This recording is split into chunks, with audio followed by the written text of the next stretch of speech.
Pro games can make a turn-based gacha game. Bro, I would drop HSR so quick, bro. Right? Is gacha game could have a huge problem right now. Oh my god, a huge problem. Wakari Mashita. Huge problem. Yeah, sorry, I did not see all this. Sorry, I was practicing my Japanese on Duolingo because Genshin Impact was having a collaboration with Duolingo, probably because they're like, yeah, let's make sure everybody knows another linguist so we don't gotta deal with English voice actors anymore. All jokes aside, this really made me want to talk about gacha game class because collaborations and gacha games are like meat with potatoes. Like, you don't get a good gacha game without a collaboration later on. It's basically supposed to be like the peak point of the gacha game. Like, everybody, whenever the collaboration happens, people log in. Even if people quit the game, they always end up coming back if they like the collaboration. They're like, let me just check it out, make sure that if I do come back, it's 2026. Damn, it's 2026 now. If I do come back in 2028, I at least got my 10 subs for XP. free one in my collab. And you would Oh my goodness, bro has a 232 speed free run. That's absolutely fucking diabolical. also get to feel how the collaboration characters fit into the story, fit into the universe, interact with all the other characters. But nowadays, it just feels like a lot of the collaborations are super ultra omega lazy, and the companies are just like, yo, did we get a cash cut from this? GG, call the handshake, shake my hand, buddy. And that's immediately what I thought about when I saw the Genshin Impact Duolingo collab, because I was like, who asked for something like this, bro? This is dead ass them not caring about what they're playing. Like, all their players are usually asking for other things like fixing quality of life in the game, and they decided to reward you with the Genshin Impact Duolingo. Practice your motherfucking Spanish collab? Like, I already got one annoying motherfucking bird chirping at me all the fucking time in the game, bro. I don't need another one that's green this time. Tranquilo, A name tranquilo. card, 60 primo gems, and probably a recipe that I'm never gonna use later in the game. That's what they call a collab, and that's not a collab. That's literally just a marketing gimmick. And it's always just confusing to me because Genshin Impact is the most successful gacha game still to this day. Like, look at the gacha revenue charts. They just came out. They're still one of the most successful gacha games out there. They don't need to be this lazy. And if the first thing you're thinking about is, wait a minute, Cosmos, we're getting our real Genshin Impact collaboration announcement in 2026. In 2026, we're gonna get a real Genshin Impact collaboration announcement with Demon Slayer. Demon Slayer is gonna come to Genshin Impact. It's gonna make so much sense. It's gonna make so much sense. We're That gonna would be get crazy, Tanjiro though, doing the brother. Sun Oh Song. my god, We're that gonna would be get crazy. Nezuko doing Blood Oh, that Demon would be Knight. crazy. It's gonna be peak. Cosmos is gonna be peak. Let me Bro, if remind Genshin Impact, or okay, it's not Genshin Impact, if Star Rail has a Demon Slayer collab, let's just be real, Tanjiro is gonna be a free unit. Alright, he's gonna be like free archer, and then Nezuko is gonna be the premium 5-star. And then when you pull for the light cone is when Nezuko like gets the demon blood art frame when it comes out. No, that'll be, oh my god, and then the other 5-star is going to be shit, bro. What is the other 5-star? I really don't want him to make Inosuke. I personally don't like the guy. He's too loud. I really like Zenitsu, but if Zenitsu comes in, he might just power creep Acheron. Because bro is literally lightning katana. And then nobody's gonna use Acheron anymore. So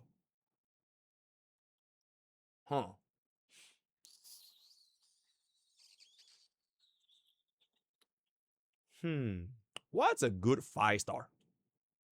Nah, Gyu is too classic, bro. Gyu is too classic. The boobs girl. What the fuck do you just call her? Wait, what's her name again? The boobs girl. Yeah, the pink hair boobs girl. Now, Muzan is gonna be a final boss for sure. Muzan is definitely Mitsuri, yes! Mitsuri, the boobs girl. Okay, you know what? Yeah, Mitsuri is gonna be the other 5-star alongside with Nezuko, and then Tanjiro is gonna be free, right? Absolutely. Because I know that you forgot, because everybody forgot about the fact that Genshin Impact already had a character collaboration with Horizon Zero Dawn when they put Alloy in the game. Allegedly. Nah, Muzan is never gonna be a collab character. Because It's a gonna be a lot of villain. motherfuckers don't even remember that. That was super back in the day. That was by far one of the most blatant in, and it was crazy because I feel like it should have been clear as day back in the day. But back in the day, we were all blinded by the happiness, joy, and wonders of Genshin Impact first launching. So Alloy coming in the game was blindsided. We were like, oh, we get even more free stuff. But in reality, Alloy was one of the most blatant, uninspired, soulless cash grabs we've seen to date. They just dropped her into the game and like nobody asked for her. And for the people, the very few people that probably did ask for her, suffered because she was not enjoyable to play. There was no story quest, no event build up, no nothing. They just gave you the character like, yep.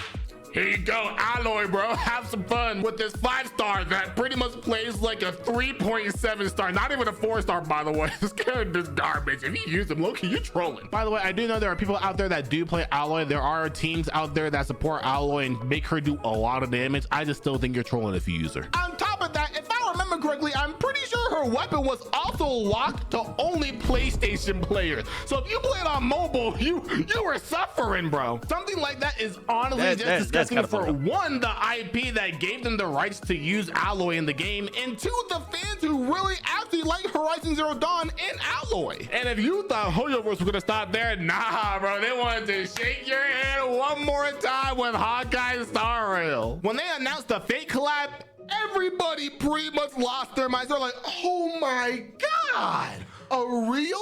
You know what? You know what? It is time to be Mr. HSR. It is time to defend my favorite billion-dollar Dawei company. And I'm gonna say it. I'm gonna say it. HSR's Fate collab. It was executed well in terms of units, bad in terms of story. But as someone that cares about playing the game, I like the collab. Because Archer is legitimately a pretty fucking insane unit. And Saber, to be fair, she is more fan servicey. But if we do get like vertical supports for like energy regeneration, I can see a future where Saber becomes going up again. Like, I only care about what the unit does in the unit itself. I don't really care that much about whether or not the story is going to be that good. So for example, in Epic Zen, right, Fraven is fucking insane. Whether or not they gave a good story for Fraven collab, I just don't give a fuck, right? The unit themselves are my personal priority when it comes to whether or not the collab was good. And to think that they gave a free Archer with a free Lycon, I really like the Fate event. The only thing is that the story is asshole. I never do. Anime collab in a real 3D anime game? No. Also, the collab made me watch the entirety of the Fate series. From UVW to Zero to Heaven's View, all that. And I have no regrets. Absolute Cinema Series watch party. You can check it out on our kick.com and all that kind of stuff. And we're going to be watching Uma Musume Season 2 very soon. They have billions of dollars to use in their budget. It's over. It's over. We won. We won. We won.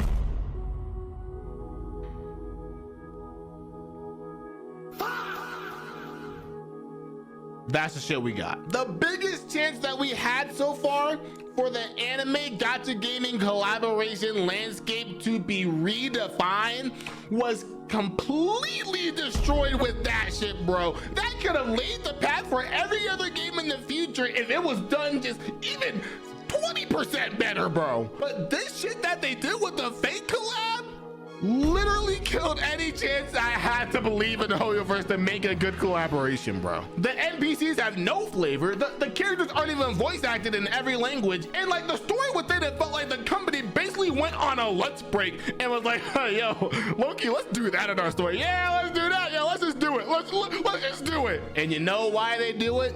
Because they're sitting in their $1 million chairs each, by the way. Each $1 million chair is like, huh. Whatever we do, they gonna play it. So why even bother? Cause they gonna play it. So it was super low budget, uninspired, and they did not give a fuck. And you can easily tell it was uninspired, especially whenever you compare it to the collaboration like Epic 7 had with Freerin. Even as a 2D game with a lower budget, Epic 7 put in the work. All of them, Freerin, Fern, and Stark, didn't just look like characters. You actually felt like they made sense in the world. Freerin's kit was obviously one of the most powerful in the game's history, which if you watch Freerun, it makes complete sense. And the event gave you a legitimate reason to care about her. It was like an actual celebration of Freerun being in Epic 7, not just a soulless cash grab. And if you're there like, oh, well, it's only Epic 7, so clearly it's not the norm for gacha games to have good collaborations, then you look at Reverse 1999 with an Assassin's Creed collab they did. They integrated Oh, this was really good, by the way. We got a reasons I've explained for this with the with Assassin's Creed back then. Oh, that unit was really good, and the story was actually really, really good. Yeah, I like this, and I don't even play Reverse 99. And Cassandra into a time travel Very, narrative very that nice. actually made sense for their world building. They gave away a maxed out character for free and implemented mechanics that changed the way you play the game. So it felt very refreshing. It proves that even a smaller studio with a smaller budget can put their heart I and never soul played into a Assassin's Creed, collab by the way. and So make like, it be I cherished already by know the lore and everything, but it was a good So collab. imagine if they had the budget that Hoyoverse had. And that's when we get to Wuthering Waves with the Cyberpunk collab. And yes, because of that random ass Sonic Persona collab, I'm about to glaze the fuck out this game. So if you don't want that, click the fuck out this video. Because it feels like these people really understand how to deal with an IP being introduced into their game. The Sonic Persona collab literally came out of nowhere. And you're like watching the live stream, you're like, what the fuck? They just dropped this shit out of nowhere, didn't even talk about nothing? Maybe this shit not even gonna be that good. And then whenever they started to implement it and get into detail with what was going in that collab, we got the music, we got the stickers. It felt like it actually fit in the universe. It literally changed the exploration of the game to make it feel like an insane customization aspect to the entire new region they introduced. And this, honestly, this collaboration was the perfect way to lay the framework for what they can do in the future, because this makes me feel like they're gonna have a lot more collaborations than just Persona and Sonic, like a lot more mini collaborations to go with the expedition bike and all the things they can add with that. Like they can add different music. Imagine if they just added Devil May Cry music, bro, just because they already got that shit in PCR. So imagine they just added in Devil May Cry music. You just on your bike listening to Devil May Cry music, bro. So on top of that, imagine whenever the Cyberpunk collab comes out, let's first of all forget about the characters. Everything. Forget about the characters that we got in Cyberpunk right now. Do you really not think they're gonna add this song while you're riding around as Lucy, bro? And it's just so beautifully implemented, because the way that they're adding all this stuff into the game actually makes sense. Like they're not just forcing a little Persona event into there, they're making it actually be used throughout the entirety of 3.0 so that you can go into 4.0 like next year, be like, damn.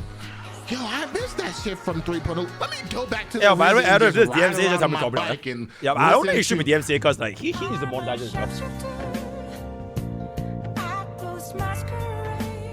Like they're literally making something that you'll miss whenever you move on from it. Then you have to go back and experience it. That's the way you implement a collaboration into a gacha game. And that just makes me think, if they just sprinkle that shit in there without even any warning or hesitation, imagine everything they're cooking up for their Cyberpunk collab with all the premeditated marketing they've been implementing so far, everything that they've been working on with this collaboration in this game. It's been almost a year now. It's been like 6 months now. So you know they cooking up something with that shit. And then as soon as you get to 3.0, you see Lahai Roy and you see the futuristic tech that it got, it feels like Cyberpunk is going to fit perfectly into this universe.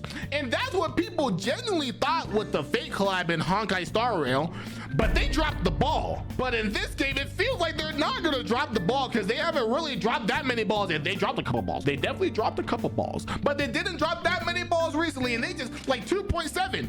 Galbraith fit into the story perfectly out of nowhere. So now you know Lucy gonna be in the game, and she's gonna fit into the story quite perfectly, because who knows, she might be in the rest of the 3.0 story. If Rover doesn't collect Lucy, I don't want to collab anymore.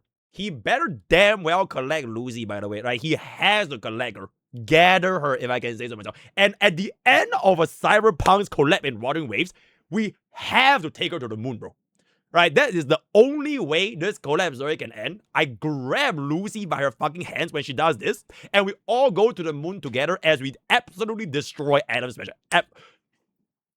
That would be collab of the year, right? Absolutely. story. And then you think about the combat system. David, I don't even know who the hell that is. Everything is Don't worry gonna about fit it. into Wuthering Waves. Like, you can already see Lucy with her wires having some crazy animations. Like, think about Camellia, literally like a next upgraded animation power creep Camellia coming into the game. That's probably what Lucy's gonna be like. Futuristic. It's just very clear to me that the way they designed their combat to be extremely dynamic means that they can do basically whatever they want with any character they implement into a game. Not just a turn-based animation like Saber, which the animation in the Honkai Star Rail does look amazing. But whenever you feel like you're actually doing that shit, bro, you're not just watching it, but you're making that shit happen and switching to other characters at the same time, implementing their playstyles with Lucy. Imagine Lucy with Cartetia, bro. Do I need to say anymore? The point is, that would be crazy. Hoyo Games, Gacha Game collaborations are hot fucking garbage. But I think Kuro Games is gonna fix that shit and lay a path for the future 3D Gacha games to do collaborations just like they do. Bro, I wish Kuro Games can make a turn-based Gacha game. Bro, I would drop HSR so quick, bro. Absolutely, right? Bro, I waited for a day. Bro, they need to make a turn-based, similar kind of system with like HSR, and then they add RDA. Yep, with the bands and picks. And then they have the same units that are from Wuthering Waves and make it in turn-based. Absolute cinema. We're gonna have high expectations.